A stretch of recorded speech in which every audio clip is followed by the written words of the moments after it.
হচ্ছে অর্থায়ন ও ব্যবসায়িক অর্থায়ন। তো এই চ্যাপ্টারটা থেকে আমাদের প্রতি বছর এসএসসি পরীক্ষায় একটি প্রশ্ন আসবে। তো এই চ্যাপ্টারটা আমরা একটু ক্লিয়ার করি, এখানে আলোচনা করব। তো যেহেতু এখানে প্রথম অধ্যায়ে আমাদের অর্থায়ন ও ব্যবসায়িক অর্থায়ন নামটা দেওয়া আছে, তো সর্বপ্রথম আমরা অর্থায়ন থেকে একটু আলোচনা করি। অর্থায়ন অর্থায়ন কি? এখন আমরা যে বিষয় নিয়ে প্রথমে পাঠটা শুরু করছি, সেই বিষয় সম্পর্কে যদি আমাদের প্রথমে যদি আইডিয়াটা না থাকে, তাহলে আমরা সেই পাঠটা খুব ভালো মতো জানতে পারবো না। তার জন্য আমি এই প্রথমে অর্থায়ন বিষয়ে আলোচনা করি। অর্থায়ন অর্থায়ন হচ্ছে কোনো কিছু থেকে তহবিল সংগ্রহ থেকে শুরু করে তহবিল বর্তমান পর্যন্ত যাবতীয় কার্যাবলীকে অর্থায়ন বলে। ওকে, এখানে একটা কথা লেখা আছে, সেটা হচ্ছে তহবিল সংগ্রহ থেকে শুরু করে সর্বশেষ তহবিল বন্টন পর্যন্ত যাবতীয় যত কার্যাবলী আছে সেই কার্যাবলীকে আমরা অর্থায়ন হিসেবে আখ্যায়িত করছি। এখন এখানে বলা আছে তহবিল সংগ্রহ আর তহবিল বন্টন। তো এখানে অনেকের এরকম একটা প্রশ্ন থাকতে পারে যে তহবিল সংগ্রহটা কি আর তহবিল বন্টন বাই কি? ওকে, এখন আমরা একটু আলোচনা করি তহবিল সংগ্রহ কি আর তহবিল বন্টন কি। তহবিল সংগ্রহ হচ্ছে, সাপোজ আজকে একটি ব্যবসা প্রতিষ্ঠান তৈরি করার জন্য আমার 1 লক্ষ টাকা প্রয়োজন। তো আমার কাছে এখন আছে 50,000 টাকা। 1 লক্ষ টাকা, 50,000 টাকা আমার কাছে আছে, বাকি 50,000 টাকা আমার কাছে কিন্তু নেই। এই 50,000 টাকা আমি কি করব? অবশ্যই সবসময় সবাই চেষ্টা করে তার নিজস্ব পরিবার থেকে বা কোনো উৎস থেকে টাকাটা সংগ্রহ করার জন্য। সর্বপ্রথম তো কেউ আর ব্যাংকে যায় না, কিন্তু ব্যাংকে গেলে কিন্তু দেখা যায় অনেক সমস্যার সৃষ্টি হয় বা অনেক কিছু বন্ধক রাখতে হয়, এরকম কিছু চলতে থাকে। তাই সবাই চেষ্টা করে যে পরিবারের বা কোনো বন্ধুর কাছ থেকে টাকাটা সংগ্রহ করার জন্য। তো যদি সেই টাকাটা যদি তার সংগ্রহ হয়, সেই সংগ্রহ হওয়ার পরেই তার মোট যে টাকাটা কাঙ্ক্ষিত যে অর্থটা, সে অর্থটা সে পায়। এই যে পারপোজটা, এই যে সিস্টেমটা এখানে সৃষ্টি করা হয়েছে বা সিস্টেমটা এখানে দেখানো হয়েছে, এটাই হচ্ছে আমাদের তহবিল সংগ্রহ। এখন তহবিল বন্টনটা কি? তহবিল বন্টনটা হচ্ছে আমি যে টাকাটা সংগ্রহ করলাম সেই টাকাটা এখানে আমি কিভাবে, কোন কোন উৎসে কিভাবে বন্টন করব, সেই বিষয়টা এখানে আলোচনা করা হয়। তো এটাই হচ্ছে তহবিল সংগ্রহ আর তহবিল বন্টনের যে যাবতীয় কাজ সেটা। তো আমি আবার বলছি, অর্থায়ন কাকে বলে? অর্থায়নটা হচ্ছে আমাদের তহবিল সংগ্রহ থেকে শুরু করে তহবিল বন্টন পর্যন্ত যাবতীয় যত কার্যাবলী আছে সেটাই হচ্ছে আমাদের অর্থায়ন। তো এটা হচ্ছে সৃজনশীলে 1 বা 2 এর জন্য এটা আসবেই, এতটুকু শিওর। তো এখানে আমাদের এই অধ্যায়ে আরেকটা ইম্পর্টেন্ট একটা বিষয় আছে, সেটা নিয়ে আমি আলোচনা করি। সেটা হচ্ছে আমাদের অর্থায়নের নীতিমালা। তো সৃজনশীলে যখন অর্থায়ন কাকে বলে বা অর্থায়ন বলতে কি বুঝো, এটা নিয়ে যখন আলোচনা করা হয়, দেখা যায় গ এবং ঘ নম্বর প্রশ্নে এই তহবিলের বা অর্থায়নের যে নীতিমালাটা সেটা নিয়ে আলোচনা করা হয়। তো অর্থায়নের নীতিমালাটা যদি আমরা আলোচনা করি, সেই অর্থায়নের নীতিমালাটা আলোচনা করবার পূর্বে আমাদের জানতে হবে নীতিটা বা নীতিমালাটা কি। নীতিমালা নিয়ে আলোচনা করব। নীতিমালাটা কি? সর্বপ্রথম আমাদের জানতে হবে যে নীতিমালা কাকে বলে বা নীতিমালা বলতে আমরা কি বুঝি। নীতিমালা কি? নীতিমালা বা নীতি, তাহলে নীতি হচ্ছে একটি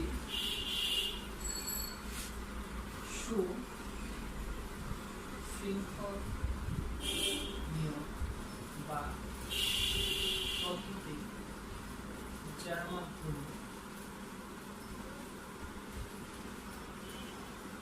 কোনো কাজ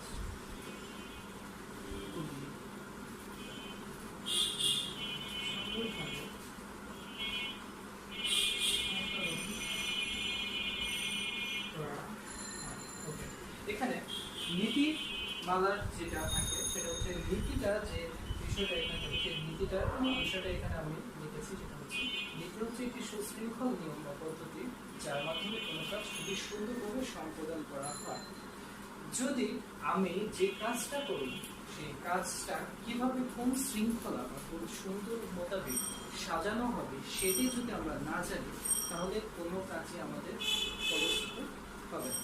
তার জন্যই আমাদের অর্থায়নের সর্বপ্রথমই কাজ হচ্ছে আমি কোন উৎস থেকে টাকাটা সংগ্রহ করেছি এবং কোন উৎসে সেই টাকাটা বিনিয়োগ করব, সেই বিষয়টা যদি আমি এখানে সুন্দরভাবে সাজাতেই না পারি তাহলে আমার অর্থায়নের যে উৎসটা বা যে লক্ষ্যটা সেই লক্ষ্যটা আমাদের সুন্দর মতো সামনের দিকে আসবে না। তো এখানে আমি আরেকবার বলছি, অর্থায়নের নীতিমালাটা নীতি হচ্ছে সুশৃঙ্খল নিয়ম বা পদ্ধতি যার মাধ্যমে কোনো কাজ খুবই সুন্দরভাবে সম্পাদন করা হয়। তো এখন যেহেতু আমি এখানে নীতিমালার বিষয়টা এখানে বললাম, তো এখানে নীতিমালার তিনটি বিষয় আছে যেটা আমাদের সৃজনশীলের গ এবং ঘতে আলোকপাত করা হয়। তো আমি উপরে অর্থায়ন দিতে দিচ্ছি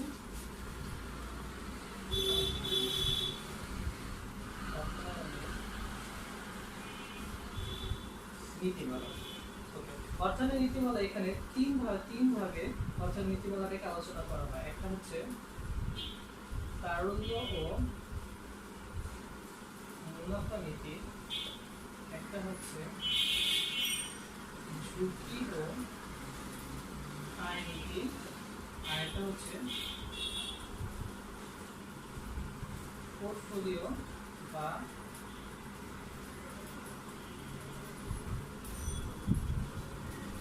বৈচিত্র্য নীতি। তো এখানে আমি যে বিষয়টা এখানে লিখেছি সেটা হচ্ছে তারল্য ও মুনাফা নীতি, ঝুঁকি ও আয় নীতি, আর হচ্ছে পোর্টফোলিও বা বৈচিত্র্যায়ন নীতি। ওকে, এই তিনটি বিষয় আমি খুব সুন্দরভাবে আলোচনা করার চেষ্টা করব। তো সর্বপ্রথম যেহেতু তারল্য মুনাফা নীতি আছে, সেই তারল্য মুনাফা নীতিটি তো তারল্য আর মুনাফা নীতি, তারল্য মুনাফা নীতির মধ্যে আমি এখানে তারল্য আর মুনাফাকে একটু ভেঙে ভেঙে আলোচনা করছি। তো ভেঙে ভেঙে যদি আমি আলোচনা করি, তারল্য প্রতিষ্ঠানের স্বল্পমেয়াদী দায়কে চিহ্নিত করা হয় যা আমি আমার নিজের ভাষায় প্রস্তুত চেষ্টা করছি। মুনাফা নীতি বলতে আমরা সবাই জানি সেটা হচ্ছে একটি প্রতিষ্ঠানের আয়ের যে অংশটা থাকে সেই অংশটাকে আমরা এখানে মুনাফা নীতি হিসাবে আলোচনা করছি।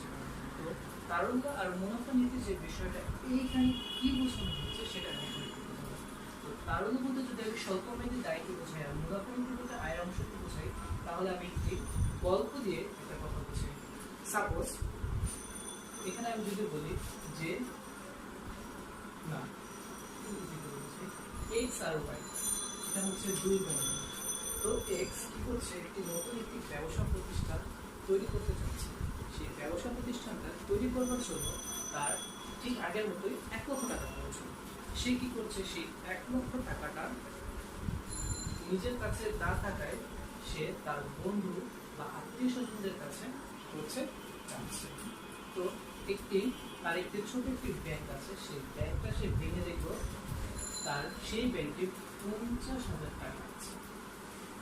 তো এখন কি তার তো আর 1 লক্ষ টাকার প্রয়োজন না, এখন তো শুধুমাত্র তার 50,000 টাকা প্রয়োজন। তো সে কি করছে, তার বন্ধুদের কাছে যে বা পরিবারের কাছে যে বলছে যে আমাকে 50,000 টাকা লোন দাও, আমি একটি নির্দিষ্ট বছর শেষে সেই 50,000 টাকা তোমাদেরকে দিয়ে দেবো।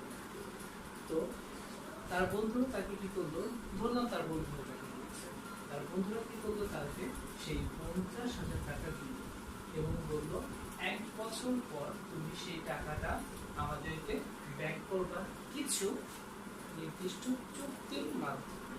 কি চুক্তিটা, যে তোমার যতটুকু লাভ হবে সেই লাভের অর্ধেক অংশটা আমাদেরকে দিতে হবে, এটাই হচ্ছে তোমার সাথে আমার কন্ডিশন। তো কি করলো মিস্টার এক্স মিস্টার ওয়াই এর কাছ থেকে টাকাটা সংগ্রহ করে ব্যবসা তৈরি করলো। সেই ব্যবসা তৈরি করার পরে 1 বছর পর দেখা গেল সে যে 1 লক্ষ টাকা নিয়ে ব্যবসা শুরু করেছে তার দেখা গেল তার 1 লক্ষ টাকা তো যে বিনিয়োগ ছিল সেই বিনিয়োগের টাকাটা তো উঠে এসেছে, তার সাথে কি হয়েছে, তার 50,000 টাকা লাভ হয়েছে।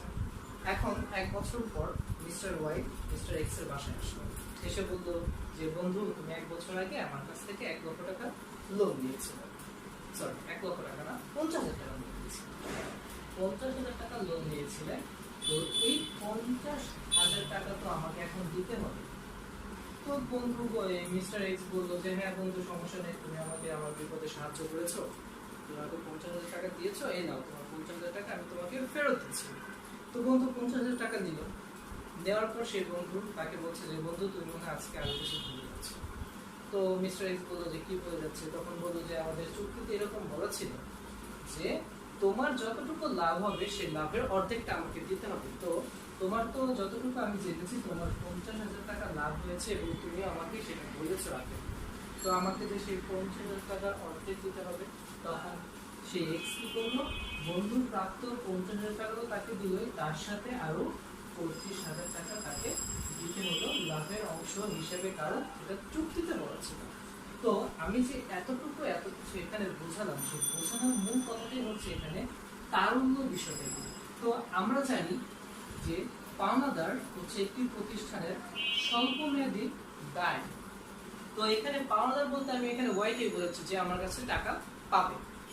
তো আজ যখন আমি তার কাছ থেকে 50,000 টাকা নেওয়ার পরে আমার তোমার প্রতিষ্ঠানে 1 লাখ টাকা বিনিয়োগ শেষে 50,000 টাকা যখন আমি বেশি লাভ হলো, সেই লাভ থেকে যখন আমি তাকে 25,000 টাকা দিয়ে দিলাম, আজ যদি আমি সেই বন্ধুর কাছ থেকে টাকাটা সংগ্রহ না করে নিজের উৎস থেকে, নিজের একান্ত উৎস থেকে যদি আমি প্রতিষ্ঠানে টাকা বিনিয়োগ করতাম, তাহলে আমার প্রতিষ্ঠানের লাভও আমার কাছেই থাকতো। আর যদি কোনো কারণে প্রতিষ্ঠানে আমার লস হতো, সেই লসটাও আমার কাছে থাকতো। তো এখানে স্বল্পমেয়াদী দায় বলতে এটাই বলছে যে তুমি যদি প্রতিষ্ঠানের স্বল্পমেয়াদী দায় মানে কি পাওনাদারের পরিমাণ কমিয়ে ফেলো, তাহলে সেই প্রতিষ্ঠানে আলটিমেটলি তোমার লাভের পরিমাণ এমনিতেই বেড়ে যাবে। লাভের পরিমাণটা কি? এই সেই 50,000 টাকা, এটাই হচ্ছে তোমার লাভের পরিমাণ। তো আজকে যদি আমি পাওনাদার মানে আমার বন্ধুর কাছ থেকে টাকাটা বা মিস্টার এক্স বন্ধুর কাছ থেকে টাকাটা না নিয়ে যদি নিজের টাকা দিয়ে যদি ব্যবসাটা সৃষ্টি করতো, তাহলে সেই 50,000 টাকা কিন্তু তার নিজের কাছে থাকতো। যেহেতু এখানে সে বন্ধুর কাছ থেকে সাহায্য নিয়েই প্রতিষ্ঠানে বিনিয়োগ করেছিল, তার জন্য তাকে 50,000 টাকার অর্ধেক 25,000 টাকা চুক্তি অনুযায়ী তাকে প্রদান করতে হবে। তো স্বল্পমেয়াদী এখানে তারল্য আর মুনাফা নীতি বলতে এটি এখানে বুঝিয়েছে যে যদি একটি প্রতিষ্ঠানে আমাদের কি করতে হয়, মুনাফার পরিমাণ বৃদ্ধি করতে হয়, তাহলে আলটিমেটলি সেই প্রতিষ্ঠানের তারল্যর পরিমাণ আমাদের কমাতে হবে। তারল্য মানে পাওনাদারের পরিমাণ আমাকে কমাতে হবে।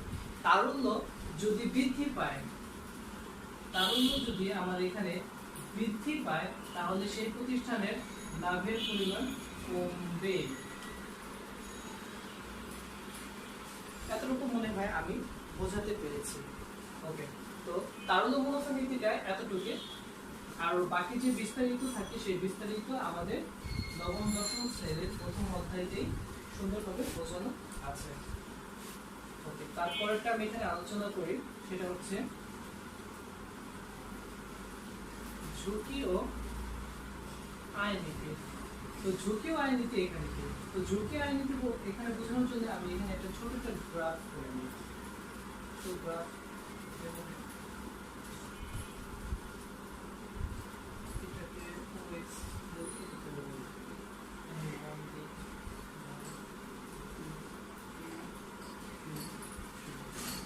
এটাকে বলি আমি আয়, আর এটাকে আমি বলি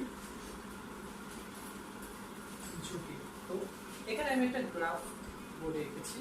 তো এই গ্রাফটা দিয়ে আমি এখানে একটা বিষয় এখানে আলোচনা করছি, সেখানে এইটুকুর মধ্যে আমি দিচ্ছি আয় আর এতটুকুর মধ্যে দিচ্ছি আমি ঝুঁকি। তো এখানে একটু ভালো করে দেখলে বোঝা যাবে এখানে 1 আর 1, 2 আর 2, 3 আর 3 এগুলো সব কিছু কিন্তু নিজেদের মধ্যে আবদ্ধ হচ্ছে। কখনো কোনো গ্রাফের মধ্যে এখানে বোঝা যাচ্ছে না যে 1 এর সাথে 2 মিলছে বা 3 এর সাথে 1 মিলছে, তাই তো? 1 এর সাথে 1 মিলছে, 2 এর সাথে 2 মিলছে, 3 এর সাথে 3 মিলছে। এটা মানে বোঝাচ্ছে যে আমার একটি প্রতিষ্ঠানে যতটুকু আমি আয় বা যতটুকু আমি এখানে ঝুঁকি গ্রহণ করছি, সেই প্রতিষ্ঠানে আমার ততটুকু আয় হচ্ছে। কখনো আমি 10 টাকা আয় করার জন্য 1 টাকার ঝুঁকি দিতে পারবো না। 10 টাকা আয় করার জন্য আমাকে সেই 10 টাকায় ঝুঁকি দিতে হবে। কম টাকা ঝুঁকি নিয়ে কখনো বেশি টাকা লাভ করা যায় না, ঠিক তেমনি বেশি টাকা ঝুঁকি নিয়ে কখনো কম টাকা লাভ করা যায় না। এটা হচ্ছে একজন আরেকজনের সাথে মিলিত বন্ধন। তো এই বিষয়টা আমি আরেকবার এখানে বলি যে আমার ঝুঁকি আয় নীতি বলতেছে যে একটি প্রতিষ্ঠানে আমি যতটুকু আয় করতে যাবো সেই প্রতিষ্ঠানে আমার ঠিক ততটুকু ঝুঁকি গ্রহণ করতে হবে। কখনো কম ঝুঁকি নিয়ে বেশি আয় হবে না, বা বেশি আয় করতে চেয়ে কম ঝুঁকি আমি নিতে পারবো না। তো এতটুকু হচ্ছে আমাদের ঝুঁকি ও আয় নীতিতে বোঝানো হয়েছে। আর সর্বশেষ যে আমাদের অর্থনৈতিক নীতিমালার সর্বশেষ যে অংশটা আছে সেটা হচ্ছে আমাদের পোর্টফোলিও বা বৈচিত্র্যায়ন নীতি। ওকে, পোর্টফোলিও বা বৈচিত্র্যায়ন নীতি। তো পোর্টফোলিও বৈচিত্র্য নীতি মানে কি সেটা একটু বুঝেন। সেটা হচ্ছে সাপোজ আমি যে সেই 1 লক্ষ টাকা উদাহরণ দিয়েছিলাম, সেই 1 লক্ষ টাকার মধ্যে আমি আবার যাচ্ছি। তো এখন কি হচ্ছে, আমি 1 লক্ষ টাকা তো আমি ব্যবসায় খাটালাম, 50,000 টাকা আমার লাভ হলো, 25,000 টাকা আমার বন্ধুকে দিয়েও দিলাম। তো এখন আমার কাছে আছে কত? এখন আমার কাছে আছে 25,000 টাকা।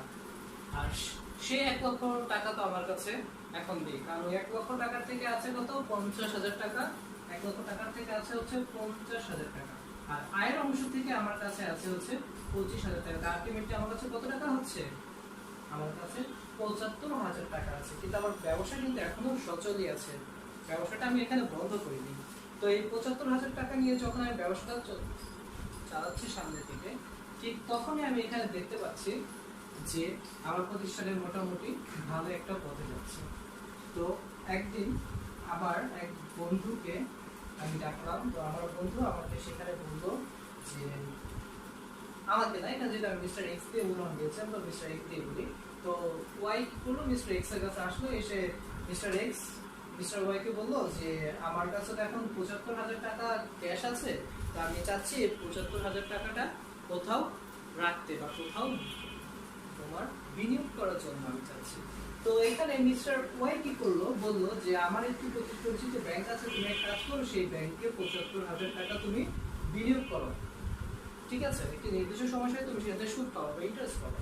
তো হঠাৎ করে কি করলো মিস্টার জেড, মানে কি তাদের আরেকজন বন্ধু এসে তাকে বললো যে তুমি একটা কাজ করো, তুমি এই 75,000 টাকা যেহেতু তুমি একটা জায়গায় বিনিয়োগ করে চাচ্ছ ব্যাংকে রেখে, তারপরে যখন এক জায়গায় তুমি বিনিয়োগ করে চাচ্ছ, এমন হতে পারে যে জায়গায় তুমি বিনিয়োগ করতে চাচ্ছ সেই জায়গায় তোমার কি লসের থেকে লাভ বেশি হবে? অবশ্যই না।